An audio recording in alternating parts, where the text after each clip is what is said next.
होता आणि 17 वर्षानंतर न्यायदेवतेने आम्हाला न्याय दिलेला आहे। परंतु हे 17 वर्ष ह्या सर्व लोकांचे कोण परत करणार आहे? आज आपण आदरणीय डॉक्टर पद्मसिंह पाटील साहेबांची परिस्थिती बघितली। 17 वर्ष त्यांना हे सगळं सहन करावं लागलं। त्यांचा या विषयाशी कुठला संबंध नसताना राजकीय षडयंत्र जे केलं गेलं, आता टप्प्याटप्प्याने सगळ्याच गोष्टी पुढे येतील। परंतु आज निश्चितपणे आम्हाला सर्वांनाच मोठं समाधान आहे की न्यायदेवतेने आम्हाला न्याय दिला। दुर्दैवाने डॉक्टर साहेबांना नेमकं काय झालंय हे मी समजून सांगू शकत नाही, त्यांना ते कळणारही नाही। पण ही परिस्थिती कशामुळे उद्भवली, हे षडयंत्र जे आहे ते कोणी कशामुळे केलं, त्याच्यामध्ये कोण कोण प्यादे होते। आदरणीय डॉक्टर पद्मसिंह पाटील साहेब, आपल्याला कल्पना असेल की साधारण 1990च्या दरम्यान मुख्यमंत्री होणार होते। तसा त्यांना शब्द दिला होता, काही कारणामुळे ते होऊ शकलं नाही। 2009ला ते खासदार म्हणून निवडून आले होते आणि साधारण ज्या कालावधीमध्ये कॅबिनेटचं एक्सपॅन्शन होणार होतं, बरोबर तेव्हाच काही लोकांनी या बाबतीमध्ये एका वेगळ्या पद्धतीने पुढाकार घेतला आणि जे काही षडयंत्र रचलं गेलं ते बऱ्यापैकी आज कोर्टाच्या माध्यमातून आमच्याही लक्षात आलेलं आहे। आणि एकदा प्रत्यक्षात कोर्टाची ऑर्डर उपलब्ध झाल्यानंतर, त्याचं वाचन केल्यानंतर मग मी आपल्याला सविस्तर बोलू शकेन। या पूर्ण प्रक्रियेमध्ये सुरुवातीपासून ज्यांनी आमच्यावरती विश्वास ठेवला आणि अतिशय ताकदीने आमची साथ दिली, त्यांचे मी मनापासून आभार व्यक्त करतो। आई तुळजाभवानी आणि संत गुरोबा काकांचा आशीर्वाद नेहमीच डॉक्टर पद्मसिंह पाटील साहेबांच्या पाठीशी आहे। लाखो करोडो जनतेचा त्यांच्यावरती विश्वास आहे, प्रेम आहे आणि आज निश्चितपणे न्यायदेवतेने आम्हाला न्याय दिलाय, एवढी भावना मी व्यक्त करतो। 1990 मध्ये तुम्ही काँग्रेसमध्ये असताना त्यांना मुख्यमंत्री पदाचा शब्द दिला गेला, ते झालं नाही। 2009 मध्ये कॅबिनेट मंत्री होणार अशी शक्यता होती, त्यावेळेला सुद्धा एक्सपान्शनच्या वेळेलाच हा सगळा खटला पुढे आणला गेला। जाणीवपूर्वक पक्षातीलच काही लोकांनी हे षडयंत्र रचलं होतं। याबद्दल मी आज बोलणार नाही। इतके दिवस मी जास्त बोललो नाही की आमच्यापैकी कोणीच जास्त बोललं नाही, कारण हे सगळं न्यायप्रविष्ट होतं। बरेच जण ह्याचा राजकीय फायदा घेत होते, अतिशय चुकीची विधानं, धादांत खोटी विधानं करत होती, परंतु मी तेव्हा काहीच बोललो नाही। योग्य वेळेस मात्र गरजेनुसार अनेक गोष्टी मी पुढच्या काळात बोलेन, आज यापेक्षा जास्त नाही बोलणार। या घोटाळ्याच्या विरोधात आता सीबीआय हे उच्च न्यायालय देखील धाव घेणार आहे। दुसरीकडे उपमुख्यमंत्री एकनाथ शिंदे यांनी अमित शाह यांच्याशी फोनवरून चर्चा केलेली आहे आणि याबाबत न्याय मिळावा या संदर्भात देखील बातचीत केलेली आहे। राजकीयदृष्ट्या या सगळ्या घडामोडींकडे आपण कसं पाहता? याविषयी मी एवढंच म्हणेन की न्यायदेवतेवरती आमचा पूर्ण विश्वास आहे आणि कुठे न्यायालयीन प्रक्रिया असेल त्याच्यामध्ये आमची जी बाजू आहे ती आम्ही ठामपणे मांडू आणि आम्हाला निश्चितपणे न्याय मिळेल। धाराशिवचं राजकारण आहे ते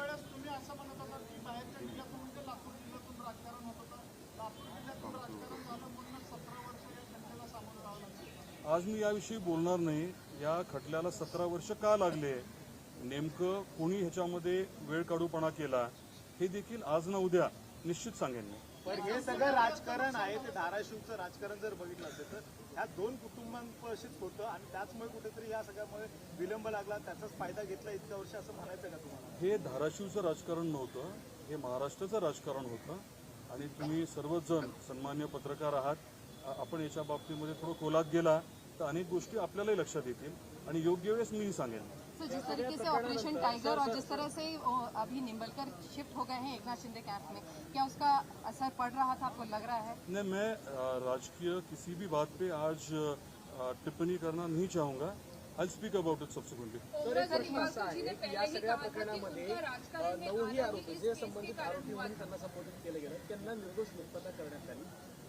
परंतु हा प्रश्न आता विचारला जातोय की या प्रकरणामध्ये जी हत्या झाली, मग ती हत्या नेमकी कोणी केली किंवा या संदर्भात आमची मागणी निश्चितपणे ही राहणार आहे की नेमकी हत्या कोणी केली, कोणाकोणाला काही कारणं होती, अनेक गोष्टी ज्या आहेत त्या आज मला बोलायच्या नाही आहेत। अनेक गोष्टी समोर मान्य न्यायालयाच्या आलेल्या आहेत आणि त्याच्या बाबतीतला योग्य तपास जर झाला तर खरे या विषयातले आरोपी कोण आहेत ते निश्चित आजही निदर्शनास येऊ शकतील असा माझा ठाम विश्वास आहे। निश्चितपणे निश्चितपणे की नेमकं हे केलं कोणी हे वास्तववादी जे काही पुरावे आहेत त्याचा योग्य तपास करून हे बाहेर येणं गरजेचंच आहे. लेकिन उमराजे निंबाळकर का कहना है कि वो राजनीति में आए ही जस्ट वन सेकंड. अनेकदा म्हणजे पाटील कुटुंबियांना कायम याच्यामध्ये आरोपीच्या पिंजऱ्यात उभा करून प्रचार पॅटर्न देखील म्हणजे राजकीय प्रश्न आहे पण कायम तुम्हाला टार्गेट करण्यात आली असं पूर्व आता निर्दोष झालेत. आता समोरचे म्हणतात या सगळ्या संदर्भामध्ये मी परत लढा देत राहील. निकाल लागल्यानंतर देखील त्यांचं राजकारण फक्त याच्यावरून सुरू झालं तर अजूनही त्याच्यावर चालेल. तुमचं याबद्दल म्हणणं काय? मी एवढंच सांगेन की ह्या दुर्दैवी घटनेनंतर घटना घडली 2006ला अगदी दुसऱ्या महिन्यापासूनच तिथे राजकारण जे आहे ते केलं गेलं. त्या दुर्दैवी घटनेचा वापर पूर्णतः राजकारणासाठी केला गेला. काही लोकांच्या सांगण्यावर नसेल परंतु अनेक जण जे आहेत त्या सांगण्याला बळी पडले आणि दुर्दैवी घटनेचा राजकीय पुरेपूर वापर झाला हे वास्तव आहे. You saying something? मुख्य साक्षीदार होते. एक minute. Umraje Nimbalkar had once himself said that the reason why he's coming into politics is this case. So why can't we relate and why can't we speak about politics today? I'd prefer not to speak about politics today. Maybe this evening or later on, after I've read through the verdict, I will let you all know, and we'll have a more detailed discussion. But you did say that there is a bigger conspiracy involved in against Mr. Patil. There is definitely a bigger there's definitely a bigger conspiracy, and we are kind of aware of who's involved. But then obviously it's not right to speak about it right now. But I will speak the about names. it. You know I the will names. speak about it with the due proof subsequently. तुम्ही आता असं उमराजे म्हणाल की निंबाळकर जी ने judgement कहा कि एक वो इस सेकंड. पूरे मामले में अभी हाईकोर्ट में जाएंगे जितना भी CBI ने वो अपने जो जांच है वो आगे लेने के लिए अपना प्रयास रखेंगे. वो नॉर्मल प्रोसीजर है and obviously will be a part of it. तो सीबीआई ने भी कहा है कि वो भी जाएंगे अदालत, अपील करेंगे इस पूरे मामले में. That is totally up to them. जो उनको करना है वो उन्होंने obviously करना ही है. No doubt about that. But given the fact that CBI is a central agency where the central government is of the NDA and This working is obviously independent of anything else, and everyone should obviously trust that. but Rakesh Maria ji का is Mr. Shinde's party really putting on any kind of I pressure? prefer not to speak about any of it. Rakesh Maria ji का नाम भी इस केस में वापस एक बार दोहराया गया है. जिस तरीके से ये पूरा जो प्लानिंग किया गया था जो इनकी इन्वॉल्वमेंट इसमें क्या थी किस तरीके से मैं इसके बारे में थोड़े maybe in a day or two बात करूंगा with a little more proof after having read the verdict. या प्रकरणातील मुख्य साक्षीदार होते. त्यांची साक्ष ज्यावेळी नोंदवण्यात आली त्यावेळी विरोधाभास त्यामध्ये प्रामुख्याने पाहायला मिळाला आणि हा एकच मुख्य धागा होता ज्या आधारावरती ही केस 20 वर्ष या ठिकाणी चालली. त्यात राकेश मारिया यांचं नाव देखील समोर आलं. मारिया यांना ते भेटले होते आणि त्यानंतर ज्या घटना घडल्या आपण देखील कोर्टात होतात. या संदर्भात आपलं नेमकं मत काय आहे? त्यावेळी नेमकं काय घडलं होतं? राजकीयदृष्ट्या प्रेशर होतात त्यातनं हा संपूर्ण प्रकार घडलेला आहे. आज माननीय न्यायाधीश महोदयांनी अतिशय स्पष्टपणे जे काही घडले ते नमूद केलेलं आहे.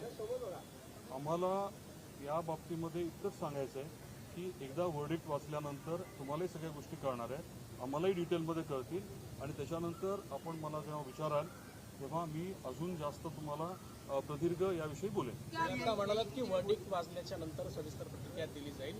जे षडयंत्र रचलं गेलं किंवा ज्या मंडळींनी यामध्ये दबाव आणण्याचा प्रयत्न केला त्या संदर्भात सुद्धा तुम्ही भाष्य करणार. मी ठरवेन कधी बोलायचं.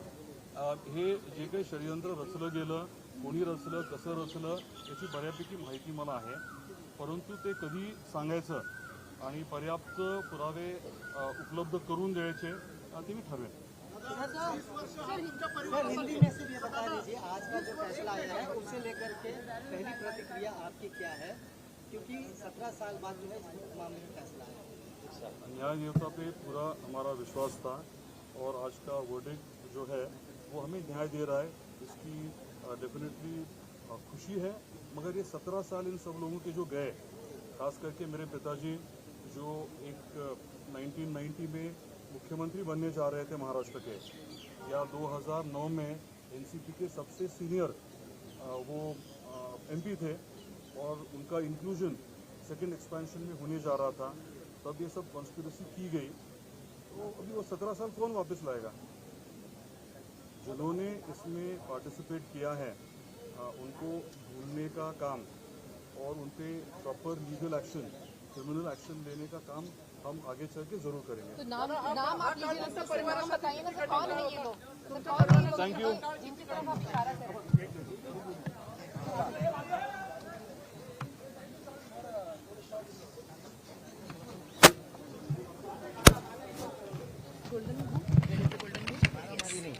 मारामारी मैं तो निकल गया था भूषण महादिक जी, मेरा इंग्लिश का रह गया। महेश इधर इधर आइए ना।